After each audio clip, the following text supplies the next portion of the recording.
Que le nom de Christ soit glorifié pour cette nouvelle audio.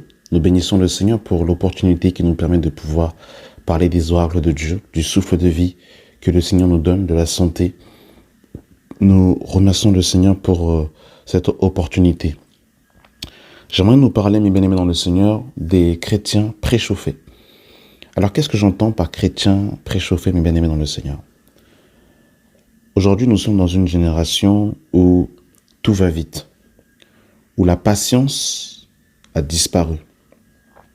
Nous sommes dans une génération aujourd'hui où tout est accéléré. On a tout de suite.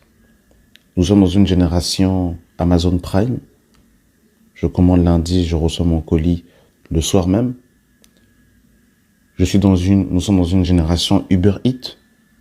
Je rentre du travail, j'ai faim. J'ouvre mon téléphone. En 2-3 clics, je suis livré chez moi en moins de 20 minutes. Et des fois, si ça passe 30 minutes, on peut même mettre un pouce, un commentaire négatif parce qu'on veut que tout va vite. Nous sommes dans une génération micro-ondes aujourd'hui. Je veux préparer de la nourriture. Il n'y a plus le temps de la préparation aujourd'hui. Tout est préchauffé, tout est au micro-ondes, tout est déjà fait déjà. Nous sommes dans une génération, mes amis, qui ne prend pas le temps avec le Seigneur, qui ne prend pas le temps de mûrir, qui ne prend pas le temps d'apprendre avec ceux qui sont âgés, ceux qui ont de l'expérience, ceux qui ont de l'âge. Nous sommes dans une génération où nous sommes pressés de faire, nous sommes pressés de faire l'œuvre de Dieu, nous sommes pressés de devenir des grands hommes de Dieu, nous sommes pressés de faire beaucoup de choses pour le Seigneur. Mais on n'a plus le temps, mes amis, d'apprendre, de laisser le Seigneur faire, de laisser le Seigneur ouvrir les portes, de laisser le Seigneur nous conduire dans les bonnes œuvres qu'il a préparées d'avance pour nous. On est partout. On est partout. On est agité, on est à gauche, on est à droite. Et quand on se retourne et qu'on regarde un peu le bilan de tout ce qu'on a fait en termes de fruits, de ce qu'on a semé, la récolte est pauvre. Parce que, en fait, on n'a pas pris le temps de s'asseoir, de creuser profondément. On n'a pas pris le temps de calculer la dépense. On n'a pas pris le temps d'être ouvrier avec Dieu. Et ça, c'est important. Parce que Paul dira dans 1 Corinthiens 3, il dira que nous sommes ouvriers de Dieu. Vous êtes le champ de Dieu. Donc, on est dans une génération aussi qui ne sait pas, qui ne prend pas le temps de s'instruire un peu. La Bible va beaucoup nous parler de la terre, des terres. C'est-à-dire qu'il y avait beaucoup cette notion de cultiver. Et quand on regarde un peu, on regarde par exemple la parabole du semeur, il faut qu'on l'examine en détail. Quand on plante une graine dans le sol, jamais la graine pousse en un jour. Jamais la graine pousse en 6 heures. La graine va mettre du temps. Et il faut plusieurs conditions. Il faut que la terre soit propice. Il faut que cette terre soit arrosée. Et il faut prendre le temps de voir justement pousser cette graine qui devient qui peut être un pommier, qui peut être un bananier. Il faut prendre du temps. Il faut prendre du temps. Il faut observer. Il faut labourer la terre. Ça prend du temps. C'est pas quelque chose qui se fait en un seul jour. Lorsqu'une femme va dans l'intimité d'un homme, il faut du temps. Il faut 9 mois de gestation. Ça ne se fait pas non plus en un jour. Jamais une femme est enceinte lundi, elle a accouché vendredi. Ça s'appelle une fausse couche. Parce que l'enfant n'a pas pris le temps d'être formé dans le sein maternel. Et malheureusement aujourd'hui, surtout avec les réseaux sociaux, je vois beaucoup de chrétiens s'exposer sur les réseaux sociaux, ouvrir des assemblées, diriger des assemblées, devenir prédicateurs, aller évangéliser, alors qu'ils ne sont pas formés par le Seigneur, alors qu'ils ne sont pas bâtis, alors que la saine doctrine n'est pas solidement enracinée en eux. Et ils se lancent à l'aventure comme cela. Et on voit par la suite que ces chrétiens ne tiennent pas. Ils ne tiennent pas face au péché, ils ne tiennent pas face à la séduction, ils ne tiennent pas face aux femmes, ils ne tiennent pas face à l'amour de l'argent, ils ne tiennent pas face à la gloire, parce qu'ils n'ont pas pris le temps d'être formés par Dieu. Ils n'ont pas pris le temps d'être malaxés par Dieu. Et aujourd'hui, tout le monde, TikTok, Instagram, Facebook, YouTube, tout le monde veut s'exposer, tout le monde veut être voilà, le dernier réformateur du XXIe siècle aujourd'hui. Mais on n'a pas de base solide. On n'a pas de fondation solide avec le Seigneur. Et c'est pour ça, malheureusement, que on est dans une génération où tout va vite aujourd'hui. Tout va vite. Il y a des assemblées où il n'y a même pas de vieillards, que des jeunes. Il y a un problème. Il y a un problème. Il faut la diversité au niveau même de l'âge, c'est important. Une assemblée doit avoir de la diversité en termes d'âge. Dans un instant T, ça peut arriver qu'il y ait peut-être que des personnes âgées ou pas des jeunes, mais sur le long terme, il faut la diversité. Dans une assemblée, c'est important, ça apporte l'équilibre. Il faut les âgés ont besoin des plus jeunes et les plus jeunes ont besoin des plus âgés. Il y a besoin justement de cette diversité d'âge. Cette mixité-là, ça donne aussi justement l'équilibre dans une assemblée. C'est important. Et effectivement, je me suis attelé à dire cela. On va quand même prendre des exemples bibliques parce que nous sommes des lecteurs bibliques, nous aimons la parole de Dieu, nous aimons les Saintes Écritures. Et nous voulons prendre, mes amis, des exemples dans la Bible. Et vous allez voir que, par exemple, lorsque le Seigneur va établir les sacrificateurs, qui étaient les fils d'Aaron, vous voyez qu'il y avait un âge qui était prérequis pour pouvoir justement rentrer dans les clous avant d'être sacrificateur. Dans le livre de Nombre 4. Dans Nombre 4, à partir du verset 1, il est écrit « L'Éternel parla à Moïse et à Aaron et dit « Compte les fils de Kehath, parmi les enfants de Lévi, selon leur famille, selon les maisons de leur père, depuis l'âge de 30 ans et au-dessus, jusqu'à l'âge de 50 ans, tous ceux qui sont propres à exercer quelque fonction dans la tente d'assignation. » Donc vous avez vu qu'il y avait un âge qui était défini par le Seigneur pour pouvoir exercer la fonction dans la tente d'assignation. Et on nous dit, depuis l'âge de 30 ans. Vous avez vu qu'il y a un âge qui a été défini par le Seigneur. Ça veut dire que quand on était descendant d'Aaron, qu'on était premier-né, on ne pouvait pas exercer tout de suite. Il y avait un temps, le temps de la maturité. Alors je ne dis pas que pour pouvoir servir le Seigneur, il faut absolument 30 ans. C'est pas ce que je suis en train de dire. Mais on voit quand même que la notion de la maturité, la notion, mes amis, de l'apprentissage est importante aussi dans l'œuvre de Dieu. Dans Nombre 4, le verset 23, regardez, je commence à partir du verset 21. L'Éternel parla à Moïse et dit, compte aussi les fils de Gershom, selon les maisons de leur père, selon les familles. Tu feras le dénombrement depuis l'âge de 30 ans et au-dessus jusqu'à l'âge de 50 ans de tous ceux qui sont propres à exercer quelque fonction dans la tente d'assignation. Donc vous avez vu que on voit bien ici que le Seigneur va définir un âge. Ça c'est quand même biblique. Regardez, il y a quelque chose d'aussi très important par rapport en fait à l'âge de 30 ans. Regardez, on va voir quelque chose d'intéressant, c'est par rapport à Joseph. Dans Genèse chapitre 37, le verset 1, on nous dit « Jacob demeura dans le pays de Canaan où avait séjourné son père. Voici la postérité de Jacob. Joseph, âgé de 17 ans, faisait paître le troupeau de ses frères. » Là, on nous présente Joseph et on nous parle de Joseph justement que Joseph avait 17 ans. Et on nous dit cet enfant était auprès des fils de Bila et fils de Zilpa, femme de son père. Et Joseph rapporta à leur père leurs mauvais propos. Israël aimait Joseph plus que tous ses autres enfants parce qu'il avait eu dans sa vieillesse. Et il lui fit une tunique de plusieurs couleurs. Ses frères firent que leur père l'aimait plus qu'eux tous et ils le prirent en haine. il ne pouvait pas lui parler avec amitié. Joseph eut un songe et le raconta à ses frères, qui le haïssaient encore davantage. Il leur dit, écoutez donc ce songe que j'ai eu. Nous étions alliés des gerbes au milieu des champs, et voici ma gerbe se leva et se tint debout.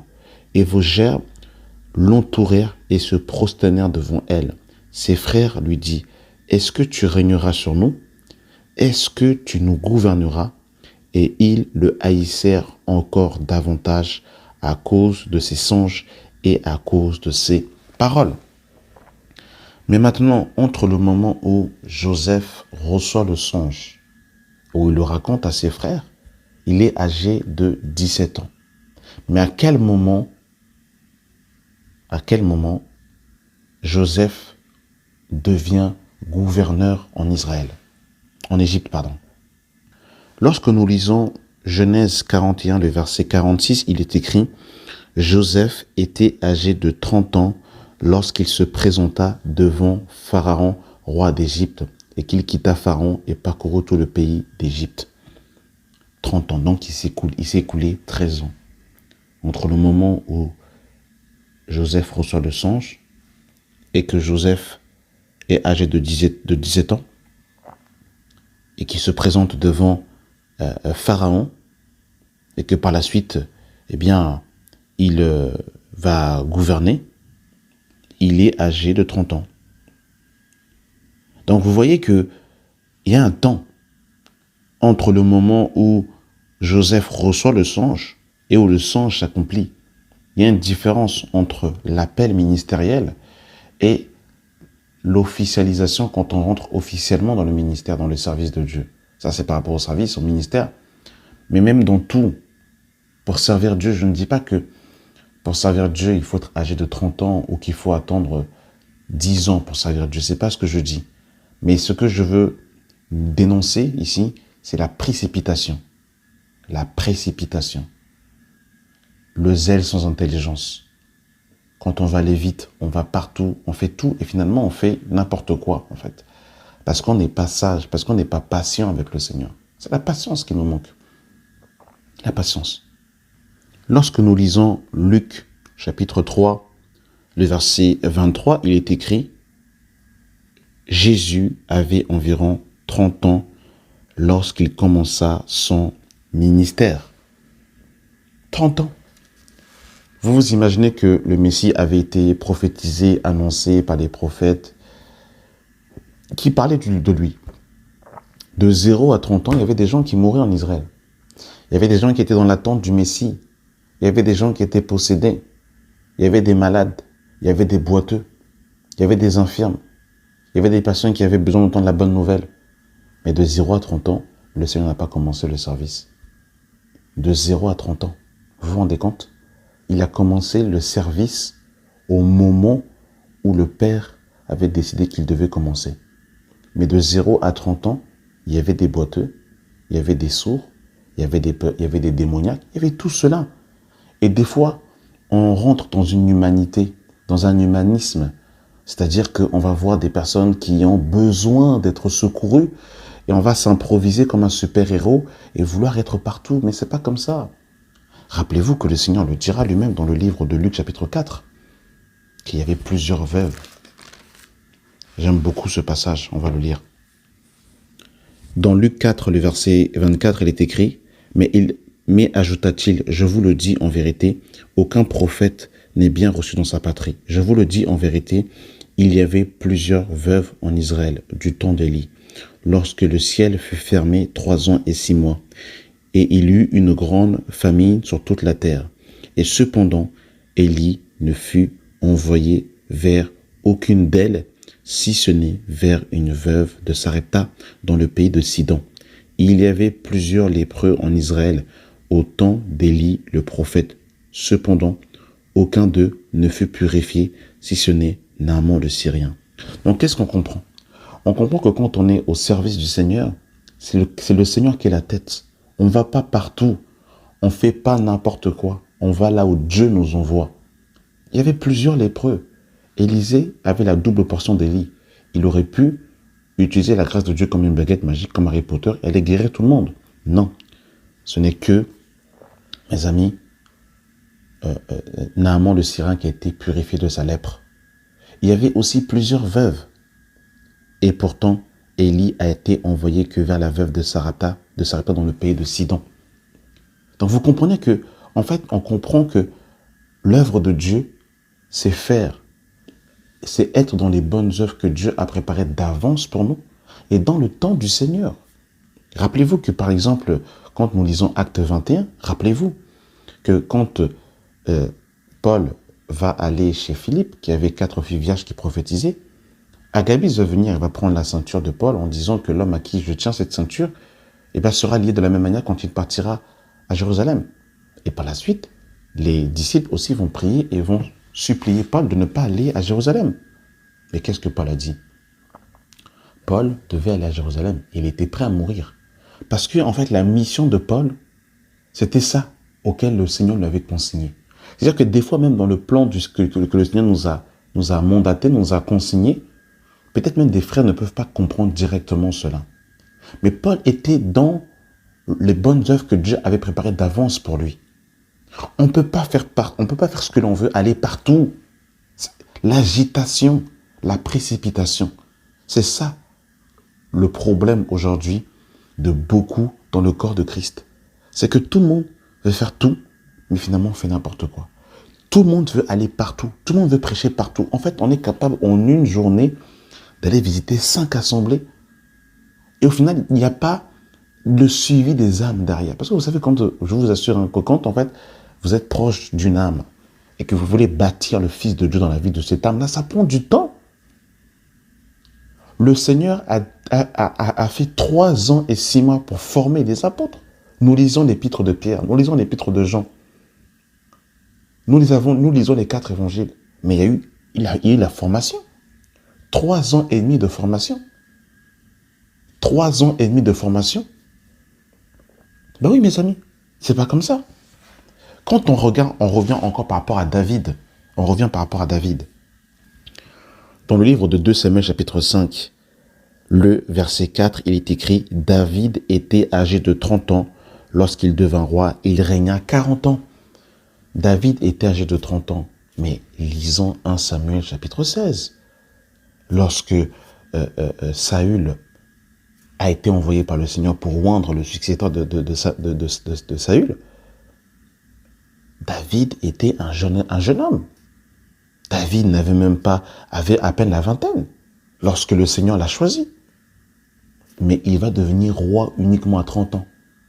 Ça veut dire que malgré qu'il avait été oint dans sa jeunesse, David n'a pas tué Saül pour pouvoir devenir roi avant le temps. Non, il a attendu. Il aurait pu avoir l'occasion aussi de tuer Saül à plusieurs reprises, mais il ne l'a pas fait. Il est resté dans le temps du Seigneur. Et au temps du Seigneur, le Seigneur l'a élevé au temps convenable. C'est la parole. Vous avez vu? Le moment où David reçoit l'onction et où il rentre officiellement dans la royauté, eh bien, il y a du temps, plus d'une dizaine d'années. Mais aujourd'hui, on est pressé. La précipitation. On ne veut pas prendre le temps aujourd'hui. Regardez ce que Paul dira même. Dans 1 Timothée 3, le verset 1, cette parole est certaine. Si quelqu'un aspire à la charge d'évêque et il désire une œuvre excellente, il faut donc que l'évêque soit irréprochable, marié d'une seule femme, sobre, réglé dans sa conduite, hospitalier, propre à l'enseignement. Il faut qu'il ne soit ni abonné au vin, ni violent, mais indulgent, pacifique, désintéressé. Il faut qu'il dirige bien sa propre maison et qu'il tienne ses enfants dans la soumission et dans une parfaite honnêteté. Car si quelqu'un ne sait pas diriger sa propre maison, comment prendra-t-il soin de l'Église de Dieu? Il ne faut pas qu'il soit un nouveau converti, de peur, gonflé d'orgueil. Il ne tombe sous le jugement du diable. Donc, vous avez vu que par rapport au service, c'est la même pensée que Paul avait par rapport à Nombre 4, on a lu là-bas, parce que Paul était juif. Il connaissait ces principes, qui est le temps de la gestation dans l'œuvre de Dieu. On ne s'expose pas avec précipitation. On n'ouvre pas sa maison avec précipitation. On n'évangélise pas avec précipitation. Il y a un temps de formation. Il y a un temps. Moïse que nous lisons, Moïse. Et Moïse, lorsque Moïse quitte l'Égypte, il est âgé de 40 ans. Mais Moïse, le Seigneur le rencontre 40 années plus tard. Quand on lit Acte 7, le verset 20, à cette époque, naquit Moïse, qui était beau aux yeux de Dieu. Il fut nourri 3 mois dans la maison de son père. Et quand il eut été exposé, la fille de Pharaon le recueillit et l'éleva comme son fils. Moïse fut instruit dans toute la sagesse égyptienne, et il était puissant en parole et en œuvre. Il avait 40 ans lorsqu'il vint dans le cœur de visiter ses frères et les enfants d'Israël. Il en vit qu'on outrageait, et prenant la défense, il vengeait celui qui était maltraité et frappa l'Égyptien. Il pensait que ses frères comprendraient que Dieu leur accorderait la délivrance par ses mains, mais ils ne comprirent pas. Donc, 40 ans. Et regardez le verset 30. 40 ans plus tard, un ange lui apparut au désert, dans la montagne de Sinaï, dans la flamme d'un buisson de feu. 40 années plus tard. 40 années plus tard. Donc Moïse a eu besoin d'avoir été dépouillé. Parce que quand le Seigneur va rencontrer Moïse, il va être bègue dans Exode 3. Donc 40 années plus tard. 40 années de brisement. Vous avez vu, c'est très biblique ce que nous disons. Lorsque les anciens de Jérusalem vont entendre qu'il va y avoir un réveil à Antioche, ils vont envoyer Barnabas pour qu'il puisse aller faire un travail. Et une fois que Barnabas va arriver, donc dans Acte 11, verset 25, Barnabas se rendit ensuite à Tarse pour chercher Saul. Et l'ayant trouvé, ils l'amenèrent à Antioche. Pendant toute une année, écoutez, pendant toute une année, ils se réunirent aux assemblées de l'Église et ils enseignèrent beaucoup de personnes. Ce furent à Antioche que pour la première fois, les disciples furent appelés chrétiens. Et quand on parle de toute une année, c'est pas chaque dimanche. C'est vraiment une année pleine où Paul et Barnabas étaient pleinement consacrés au service. Et ça, c'est une réalité, mes amis, de l'Église. Pour la formation du disciple-là. Ça prend du temps. Jésus était avec ses disciples pendant 3 ans et 6 mois. Il y en a, ils n'arrivent pas à s'asseoir dans les assemblées.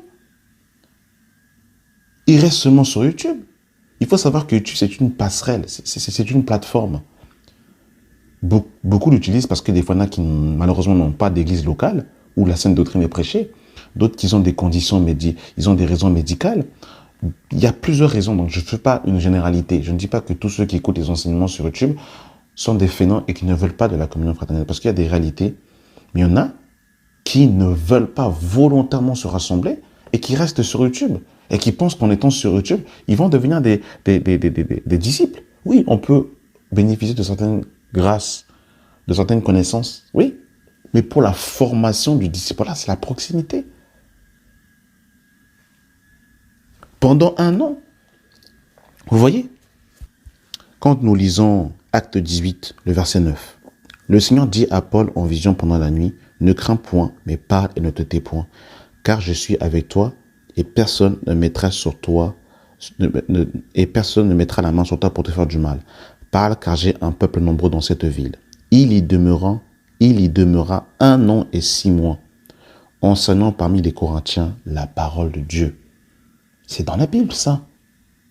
C'est dans la Bible. On veut revenir aux Écritures, mais voilà les Écritures. Acte 19, le verset 8.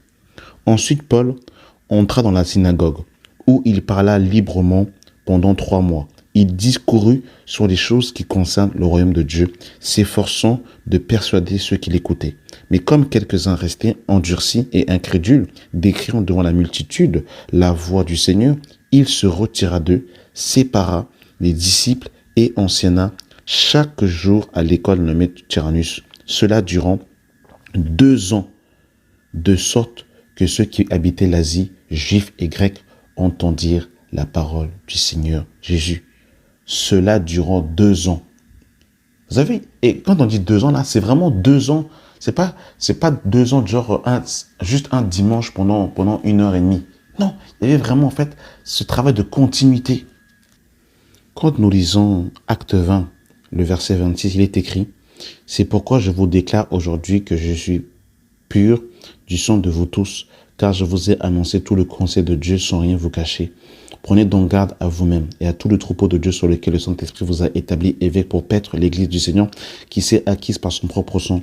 Je sais qu'il s'introduira parmi vous après mon départ des loups cruels qui n'épargneront pas le troupeau et qu'il s'élèvera du milieu de vous des hommes qui enseignent des choses pernicieuses pour entraîner les disciples après eux. Veuillez donc vous souvenir que durant 3 années, je n'ai cessé nuit et jour d'exhorter avec larmes chacun de vous. 3 ans à Éphèse. Vous vous rendez compte? La formation, la patience pour être bâti afin que quand on rentre dans l'œuvre de Dieu, vous savez, l'œuvre de Dieu là, c'est compliqué. On est exposé à beaucoup de réalités. On est exposé à l'argent, exposé à la gloire, exposé, en fait, il y a beaucoup de choses. Exposé, si tu n'es pas ferme par rapport aux sœurs, là, tu peux tomber facilement. Une sœur qui n'est pas mariée, qui te confie ses problèmes, tu peux tomber facilement dans le péché sexuel comme ça, facilement. Il faut la formation de l'âme. Ça, c'est important.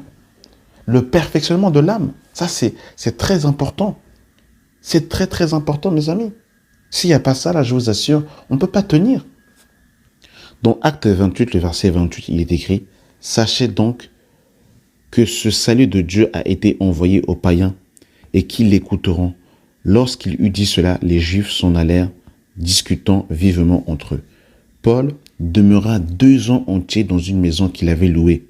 Il recevait tous ceux qui venaient le voir, prêchant le royaume de Dieu et enseignant ce qui concerne le royaume de Dieu en toute liberté et sans obstacle. Donc on voit que malgré que Paul était apôtre, mais quand il faisait un travail dans une ville, il prenait le temps de s'asseoir et de faire l'œuvre. Des fois, les gens disent, mais pourquoi tu n'as pas à gauche? Mais pourquoi tu n'as pas là-bas? Mais il y a un travail. C'est pas oui. C'est pas le monde de, c'est pas Dragon Ball Z. On va pas se déplacer pour se déplacer. Oh, mais tel frère se déplace. Mais pourquoi toi, tu te déplaces pas? Oui, mais chacun a sa grâce. Chacun a son champ. Chacun fait l'œuvre que Dieu l'a confiée. Quand il y a un travail, quand on veut bâtir les âmes, mais on prend le temps de s'asseoir. On ne va pas gesticuler partout. On ne va pas courir et se précipiter partout. On prend le temps de s'asseoir pour bâtir la vie des gens, pour enseigner les gens dans la sainte doctrine. Ça prend du temps. Et là, il y a un double travail parce qu'avant, les gens n'étaient pas... Quand Paul faisait un travail, les gens n'étaient pas convertis. Ils n'avaient jamais entendu parler de l'évangile. Quand Paul, par exemple, va arriver, par exemple, à Athènes, les Athéniens n'avaient jamais... Ils avaient eu vent, mais n'avaient jamais véritablement entendu parler comme nous autres. Aujourd'hui, avec le paganisme, non seulement les gens, beaucoup sont charnels, mais en plus de ça, il y a des fausses doctrines, des forteresses de fausses doctrines qu'ils ont reçues. Donc, il faut casser les fausses doctrines et il faut bâtir le Fils de Dieu dans l'âme des gens. Mais ça prend du temps. C'est pas en 2 jours. Il faut prendre le temps de s'asseoir avec les gens. On peut pas, c'est pour ça qu'on peut pas courir ici et là. Parce que le travail pour bâtir une âme, pour former le Fils de Dieu dans la vie de quelqu'un, ça prend du temps. Mais c'est une génération qui ne veut plus prendre le temps aujourd'hui. C'est une génération précipitée, une génération préchauffée au micro-ondes. Vous savez, quand vous faites un steak au micro-ondes et quand vous faites un steak à la poêle, ça n'a rien à voir. Au niveau de la cuisson, au niveau de la texture, au niveau du goût, ça n'a rien à voir. Un repas qui est fait avec amour, cuisiné aux petits oignons, fait en 30 minutes, et un fast-food livré en même pas 20 minutes sur Uber Eats, ça n'a rien à voir. Ça n'a rien à voir. Et il y a des conséquences aussi sur le temps. C'est-à-dire qu'une nourriture préchauffée et une nourriture faite à la maison, dans l'instant T, quand tu vas manger les 2 repas, ça va te caler la faim. Mais la réalité, c'est que c'est le temps qui va faire la différence entre ces 2 repas. La nourriture préchauffée et la nourriture cuisinée. C'est sur le temps qu'on voit les conséquences. La nourriture transformée, la nourriture préchauffée, la nourriture ubérisée, sur le temps, crée des maladies. Or que la nourriture faite avec patience, la nourriture qui prend du temps, sur le temps, ça nous donne la santé. Et c'est le temps qui détermine. Un frère avait enseigné justement le marathon. Le frère Sébastien, pour ceux qui suivent nos enseignements, avait enseigné justement d'être dans le marathon de la foi. Et il nous éveillait justement la différence entre le sprint et l'endurance. Et la précipitation, c'est le sprint. Les gens qui par la suite ont des points de côté. Que le Seigneur nous aide, que le Seigneur nous sauve. Et j'aimerais terminer par ce passage, dans Galates 1, à partir du verset 13, il est écrit: « Vous avez su en effet quelle était autrefois ma conduite dans le judaïsme, comment je persécutais à outrance et ravageais l'église de Dieu, et comment j'étais plus avancé dans le judaïsme que beaucoup de ceux de mon âge et de mon nation, étant animé d'un zèle excessif pour la tradition de mes pères. Mais lorsqu'il plut à celui qui m'a mis à part, dès le sang de ma mère, de révéler en moi son Fils, afin que je l'annonce parmi les païens. Aussitôt, je ne consultai ni la chair, ni le sang. Et je ne montai point à Jérusalem vers ceux qui étaient apôtres avant moi, mais je partis pour l'Arabie, puis je reviens encore à Damas.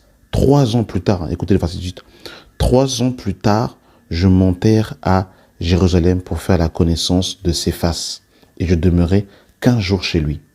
Donc là, on voit que il va pas quand le Seigneur va se révéler à lui, il va pas monter à Jérusalem pour voir les apôtres, il va aller en Arabie, et on dit que 3 ans plus tard, il va monter à Jérusalem.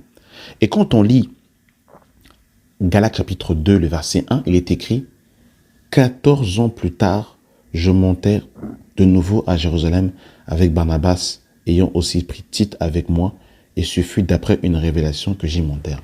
Donc il s'est passé 17 ans entre le moment où Paul monte à Jérusalem, 3 ans plus tard, et après 14 ans plus tard, dans 17 ans après, qu'il va monter à Jérusalem, et que là après, les apôtres vont lui donner un mandat d'association 17 ans plus tard. Ça veut dire que même dans les épîtres de Paul, il y a de la maturité entre les épîtres. Paul a grandi aussi en âge, en expérience. Il a vu des choses. Il a fait l'œuvre pendant plusieurs temps. 17 ans plus tard, il monte à Jérusalem pour rencontrer justement les apôtres. Et on voit que la vie d'un enfant de Dieu, c'est le temps. C'est le temps. Le temps est important. Le temps est nécessaire. Et le temps nous garantit justement, la persévérance. Ça nous garantit la longévité sur le temps. C'est important, mes bien-aimés dans le Seigneur. Et c'est vraiment ce message que j'aimerais donner aux plus jeunes. Je ne suis pas vieux, j'ai 32 ans, au moment où je tourne cet audio, mais j'aimerais encourager vraiment la jeunesse qui vient d'arriver dans le Seigneur, les frères qui ont l'appel sur leur vie, le temps. Vous savez, personne ne peut fermer la vie d'un enfant de Dieu. Moi, lorsque j'étais plus jeune, les gens qui voyaient la grâce sur ma vie, beaucoup me disaient, mais fais ceci, fais comme ça, fais comme ci, fais comme ça. Et je savais qu'au temps convenable, le Seigneur ferait ce qui aurait été nécessaire par rapport justement à l'œuvre. Et je sais que même ce que je suis en train de faire, le Seigneur me promet encore d'autres choses dans le futur, si Dieu me prête vie. Chaque chose en son temps. Chaque chose en son temps. Il ne faut pas mettre la charrue avant les bœufs. Personne ne peut te bloquer. Parce que si tu es prédestiné, si tu es appelé dès la fondation du monde, personne ne peut bloquer l'œuvre de Dieu. Regardez Ésaïe, regardez Ézéchiel qui était confronté à des véritables sorciers. Qui peut bloquer l'œuvre de Dieu? Personne ne peut bloquer l'œuvre de Dieu. Personne ne peut bloquer l'œuvre de Dieu. Sois dans la patience du Seigneur. Prends le temps de t'asseoir. Prends le temps d'être formé. Et tu verras ce que le Seigneur fera avec toi. Amen. Pareil, dans le mariage, la précipitation, toutes ces choses, il faut prendre le temps. Amen. Merci d'avoir pris le temps d'écouter cet audio et que la grâce et la paix soient avec vous au nom de Jésus. Amen.